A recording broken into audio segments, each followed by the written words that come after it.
Salam berjujur, Nadia Bapak Saudara Selina. Semoga kita semua sehat, tidak kekurangan satu apapun, dan masih bisa bersyukur dalam keadaan apapun. Amin. Selamat siang pemirsa, selamat petang lah ya, oke? Belum petang lagi, siang. Oke, saya hanya cerita sedikit tadi kenapa kita pergi hospital ya. And then tadi ada satu komentar juga yang sempat kecoh tadi. Saya baca tadi sudah sampai dekat 50 komentar.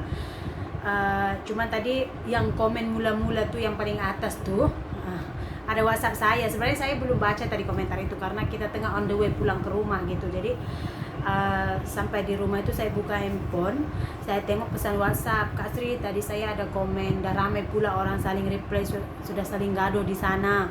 Saya hanya mengingatkan saja sebab kita sama-sama pregnant, dia cakap.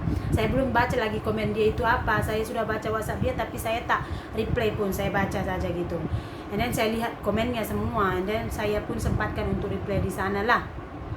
Rupanya karena sudah mungkin ada yang komen tadi pun rasa mungkin sudah lari dari jauh orang yang berkomen-komen di situ. Jadi katanya, Kak, saya sudah delete komen itulah, tak suka tengok orang gaduh-gaduh. Saya cakap, kakak oke je deh, tak apa, biar. Cuma mungkin dia tak suka lah kan, jadi sudah di delete. Cuman karena banyak yang mempertikaikan, saya jelaskan sedikit bagi pihak saya lah. Tapi kan kalau kita, contoh dia macam ini pemirsa, kita pergi mahkamah pun, sudah terbukti kita bersalah pun, mesti juga hakim kata, apa pembelaan dari kamu? Kita masih ada kesempatan untuk membuat pembelaan bagi pihak kita juga kan. Jadi walaupun ada orang kata saya ini dah terang-terang salah, saya hanya menjelaskan bagi pihak saya lah. Tapi tak bermakna saya kata ini saya betul ya. Tak bermakna saya kata saya ini betul. Saya hanya menjelaskan sedikit sajalah. Oke, jadi pagi tadi kita buat aktiviti itu seperti biasa saja. Suami saya pun sudah pergi master 6.30, dia pun sudah pakai uniform semua. Lauk semua saya sudah masak, sudah hantar dekat motor suami saya. Suami saya pun dah pakai stocking nak pergi kerja. Tiba-tiba masa suami saya pergi kerja, si Emboy lari dari belakang ke depan muntah-muntah gitu. Jadi si Ami terus bilang, Emboy sudah makan siling. Masa saya masak, saya ada nampak Emboy pegang-pegang duit 10 sen. Saya bagi tahu si Mahalas nih, Kak, minta siling di adik, letak dalam tabung. Iya ma, rupanya masa dia minta itu, si Emboy tak nak bagi, si Emboy masukkan dalam mulut, and then dia lari, tertelan lah siling itu gitu. Jadi dia tertelan, masih sangkut lah, tak boleh ke masuk, dia tak boleh telan lagi, dia tak boleh telan ke dalam, dia tak boleh keluarkan. Jadi dia muntah, tapi siling itu still tak keluar juga. Jadi bila Ami cakap si Emboy tadi sudah tertelan siling, suami saya ketuk-ketuk belakang. Saya pun mau ambil macam ini biar dia muntah, ikut siling itu keluar. Saya ingat tapi tak berjaya lah, tak berhasil juga. Jadi kata suami saya, jom kita pergi hospital. Dia pun bagi tahu kerani dia lah yang si Emboy sudah makan siling, so kita nak pergi hospital juga. Nah sampai di hospital, suami saya sebenarnya pesakit-pesakit biasa tuh pihak hospital Sungai Sipu ni dah tak terima sebab hospital tu memang untuk pesakit-pesakit COVID. Jadi kalau emergency boleh lah. Jadi sebab kita pun 50-50 lah, tak sure boleh pergi sini ke tak. Jadi suami saya terus pergi emergency dulu di bagian informasi, boleh pergi ke atau terus pergi Kuala Kangsar. Jadi karena emergency kita boleh pergi ke Sungai Siput lah. Sampai di sana itu suami saya terus pergi emergency. Jadi kita tak lalu taman ya, dari jalan terus pergi emergency, turun dari kereta. And then saya turun, saya bawa Mage, suami saya pergi parking kereta, saya daftarkan Mage semua, saya bagi tahu kronologinya lah kepada yang menulis itu.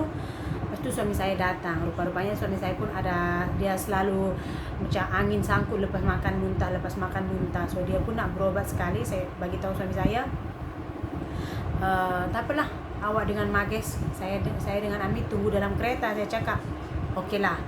Rupa-rupanya suami saya pun tak jadi berobat pemirsa. Kalau sakit-sakit macam itu kena pergi klinik Lintang saja, tak boleh sini pergi, dia cakap. Suami saya pun tak jadi tadi berobat. Jadi suami saya pergi jumpa dokter dengan si Mages. Saya bawa si Lasmi keluar lah. Saya tak mau masuk sebab ada pesakit COVID di dalam kan. Jadi kami keluar. Jadi lalulah kami dari taman. Masa saya lalu tu mau pergi ke kereta, saya ada nampak lah ada orang sembang dalam handphone.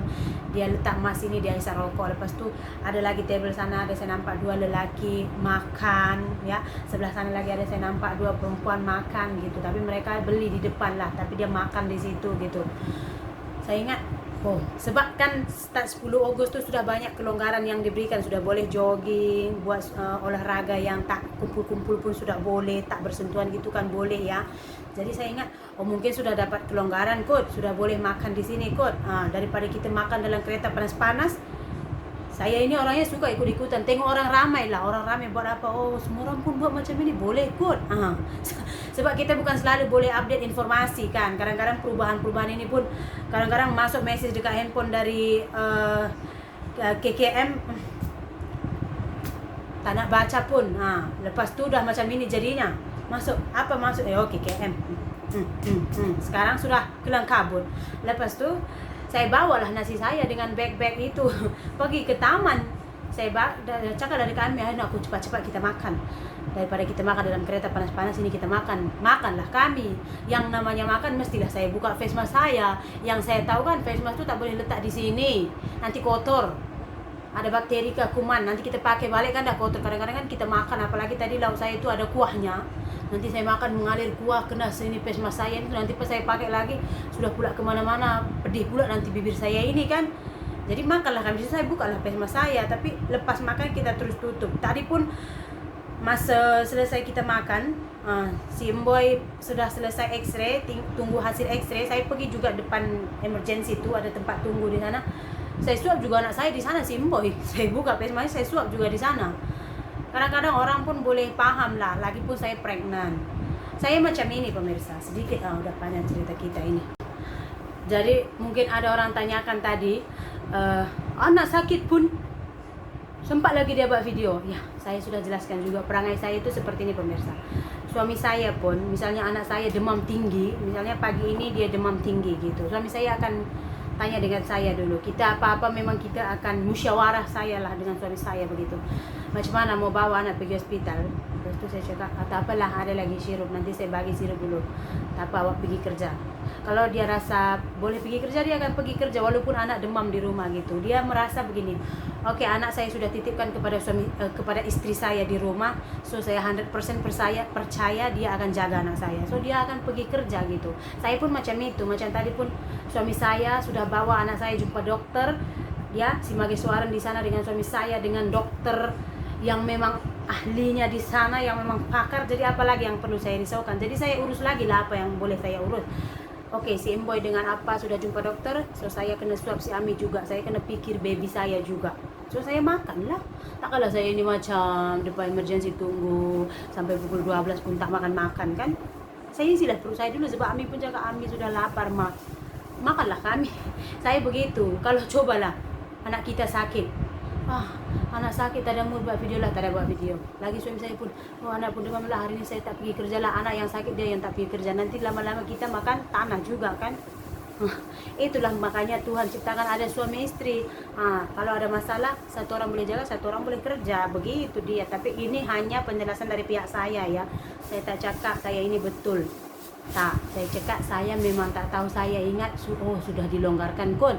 Sebab ada banyak kelonggaran yang diberikan start 10 Ogos. Jadi saya nampak orang makan, saya pun makan lah. Jadi itulah dia pemirsa. Si Emboy tadi makan siling, duit siling. Tapi hasil X-ray tadi, siling tu tak sangkut ke paru-paru dia. Siling tu memang ikut saluran pencernaan. Sudah kata dokter tadi, siling tu sudah ada di bagian tempat pembuangan juga. Dia bagi surat rujukan tadi, kalau dia tak berak juga dalam 2 hari atau 3 hari ini tak boleh berak, terus bawa ke Kuala Kangsar. Tapi tunggu dulu, bagi pisang ke apa-apa. Kalau dia berak, kali-kali kena cek dia punya berak, siling tu boleh keluar ke tak. Sebab saya posisi siling tu pun dia tak macam ini, dia saya ingat macam ini. So dia boleh terjepit berak kan, sini berak, sini berak, sini berak, nanti kan dia boleh terjepit. Kalau macam ini dia susah sikit kan. Jadi begitulah dia tadi pemirsa, hasil ronsen tapi memang nampak siling itulah. Tapi semuanya setakat ini okey lagi. Emboy pun belum berak, tapi kita sudah bagi pisang juga, kita kurangkan bagi daging tadi makan. Saya cakap, adik nanti berak keluarkan ciling ya. Okey ciling dalam sini. Dia dokter pun tadi bagi tahu, cini adik makan ciling, cini macam ciling. Jadi begitulah dia pemirsa. Okeylah, itulah saja ya. Saya sebenarnya saya anggap saja macam bumbu-bumbu masakan komentar di channel saya ini. Tapi kalau komentar itu macam dia sudah bukan komen pasal saya lagi, bukan komen pasal konten lagi, itu memang saya rasa mengganggu begitu. Kalau saya rasa sangat mengganggu itu, ya saya biarkan saja.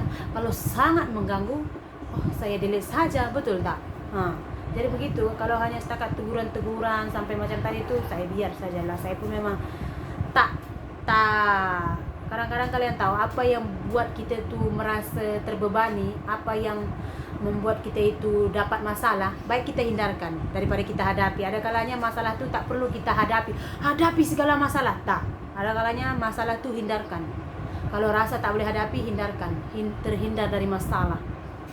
Penat juga menghadapi masalah selalu. Saya pun begitu, daripada saya menghadapi haters yang tak habis-habis, bagus saya hindari, biarkan saja komen mereka. Betul tak? Oke, itu sajalah penjelasan dari pihak saya. Terima kasih banyak ya. Terima kasih yang sudah mengingatkan tadi juga. Saya pun jadi tahu lah mana yang boleh, mana yang tak boleh kan. Itu saja videonya ya. Terima kasih banyak. Kita jumpa lagi dalam video. Bye. Bye kan kawan. Mana adik Emboy nak aku? Jangan lupa subscribe dan cakap Elok-elok cakap, elok-elok cakap pelan-pelan. Jangan lupa kasih di YouTube. Oke.